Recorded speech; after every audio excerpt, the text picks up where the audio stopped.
नमस्कार दोस्तों, इस वीडियो में हम देखेंगे आर फैक्टर जो होता है कोविड में क्या होता है।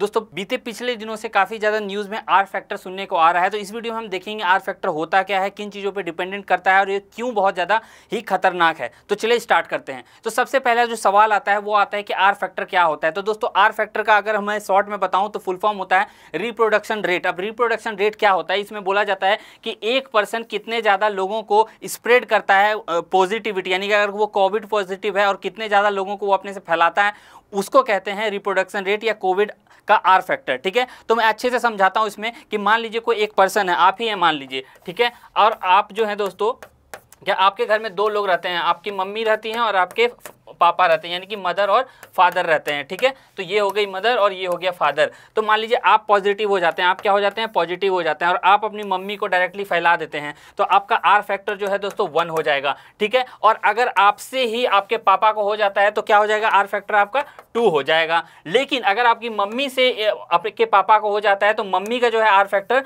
वो 1 हो जाएगा। इसी तरह से अगर पापा से मम्मी को हो जाता है तो पापा का आर फैक्टर 1 हो जाएगा, और पापा से, तो आप समझ गए हो कि मैं कहना चाहता क्या चाहता हूं। तो आर फैक्टर जो होता है दोस्तों 1, 0.8, 1.2, 2 भी हो सकता है, तो इस तरह से नापा जाता है। तो आप पूछोगे कि सर अगर 1.7 है आर फैक्टर तो क्या कोई इंसान जो है वो 1.7 लोगों को फैला रहा होगा, तो ये बिल्कुल सही बात नहीं है। तो ये कैसे जोड़ेंगे कि तो मान लीजिए 100 लोग हैं दोस्तों, ठीक है, और मान लीजिए इंडिया का जो अभी आर फैक्टर है दोस्तों वो 0.91 है, तो इसका मतलब क्या है कि 100 लोग जो है 91 लोगों तक कोविड फैला रहे हैं, यानी कि 100 ऐसे लोग जिनको कोविड पॉजिटिव है उनसे अगर डायरेक्टली किसी लोगों को पहुंच रहा है तो 91 लोगों को फैल रहा है। अब जब आर फैक्टर 1 से ज्यादा हो जाता है तब दोस्तों बहुत बड़ी समस्या हो जाती है। यानी आप सोचो जब आर फैक्टर 1 से ज्यादा होता है तो फैलने की रफ्तार जो है बढ़ जाती है, वो लीनियरली जो दोस्तों वो बढ़ने लगता है। अगर इस तरह से मैं बताऊं तो ये लीनियरली बढ़ने लगता है, ठीक है, यानी कि एकदम एक्सपोनेंशियली वो बढ़ने लगता है। अब जैसे कि मान लो कि 100 लोगों को हो जाता है और वो ज्यादा फैलाने लगते हैं तो वो ज्यादा 100 को फिर फैलाएंगे, वो 100 और आगे फैलाएंगे,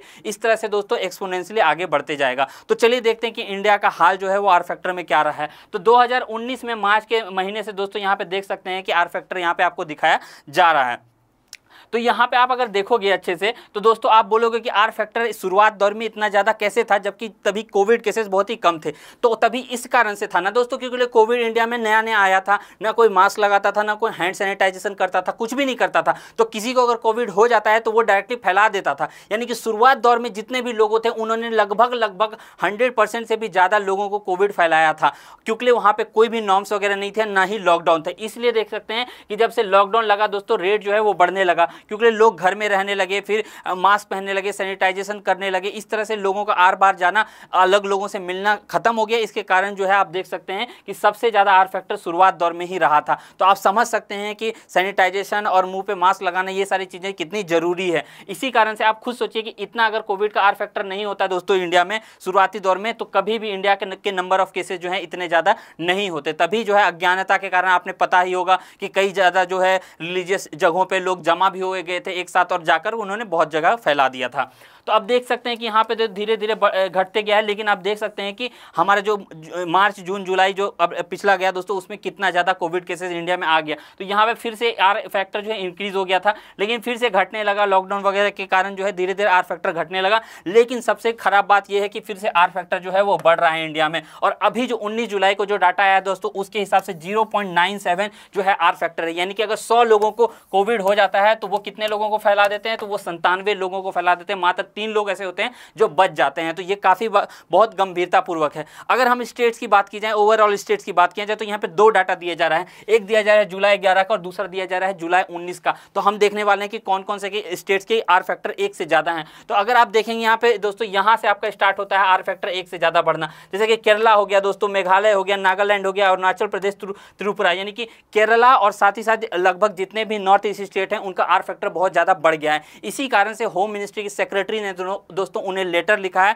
और इससे बचने के लिए कहा है, क्योंकि हो सकता है कि वहां पे और ज्यादा कोविड केसेस बढ़ जाएं। आपने अगर देखा होगा कोविड का चार्ट देखा होगा तो मैक्सिमम जो है दोस्तों 6 से 8 स्टेट्स हैं जो कि ओवरऑल बहुत ज्यादा यहां पे कंट्रीब्यूट कर रहे हैं number of Covid case daily basis पे, जिसमें कि आपका हो गया केरला हो गया, साउथ इंडिया के जैसे बेंगलुरु कर्नाटक हो गए, वो सब काफी ज्यादा कंट्रीब्यूट कर रहे हैं। बाकी अगर दिल्ली वगैरह की बात की जाए तो 100-150 केसेस आ रहे हैं। बाकी जो स्टेट्स हैं उनमें काफी नंबर ऑफ केसेस घट चुके हैं, लेकिन कुछ स्टेट है जहां पे आर फैक्टर बहुत ज्यादा है, उस कारण से ज्यादा बढ़ते जा रहा है, इसलिए अब यहाँ पे सावधानी रखना बहुत बहुत जरूरी है। इसलिए गवर्नमेंट ने लेटर लिखा हर एक स्टेट गवर्नमेंट को।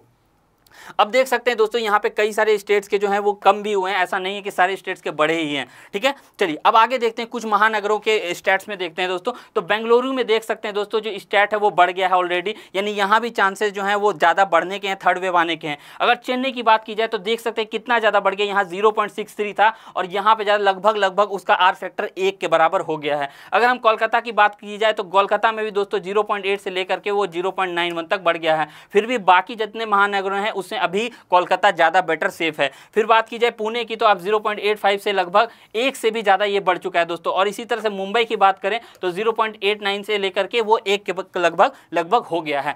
अब बात आता है कि इससे बच कैसे सकते हैं, कैसे चेक किया जाए, अंडर चेक रखा जाए। तो इसके कुछ समाधान है जो कि ऑलरेडी आपको पता होगा, मैं फिर से रिपीट करूंगा, लेकिन इंपॉर्टेंट है इसलिए मैं रिपीट करूंगा। सबसे बड़ा है दोस्तों कि सोशल डिस्टेंसिंग रखें। आप जाते हैं मार्केट में, आप जॉब में जाते हैं, लेकिन कोशिश कीजिए कि जितना से ज़्यादा आप ज़्यादा सोशल डिस्टेंसिंग रख सकते हैं। दूसरा हो गया दोस्तों फैक्टर कि मास्क पहनिए। इससे बड़ा दोस्तों कुछ भी नहीं है। मास्क जो है दोस्तों वही सबसे ज़्यादा बचा सकता है। सबसे ज़्यादा लोग अगर बचेंगे तो सिर्फ मास्क पहनने से बचेंगे, क्योंकि ये जो है ईजी है और सब कर सकते हैं। मतलब आप बाहर जाओ अंदर रहो, आप मास्क तो पहन ही सकते हैं, सबसे ईजी आप लोगों के लिए है। फिर दोस्तों लॉकडाउन, ठीक है, लॉकडाउन जैसे रिस्ट्रिक्शंस हैं वो भी इन सबको बचा सकते हैं। फिर जो है ऑप्शन आता है दोस्तों कि वैक्सीनेशन आप लोग ले लीजिए जल्दी से। वैक्सीनेशन मैंने भी ले लिया है, आप लोग भी जितना जल्दी से जल्दी हो सकते हैं ले सकते हैं। और last but not the least जो है, घर पे रहिए और दूसरों की जान बचाइए, अपनों की जान बचाइए और सबकी जान बचाइए। अगर आपको जरूरत नहीं पड़ता है तो आप घर पे रहें। ठीक है, तो इस वीडियो में इतना ही। देखने के लिए बहुत बहुत धन्यवाद। Thank you.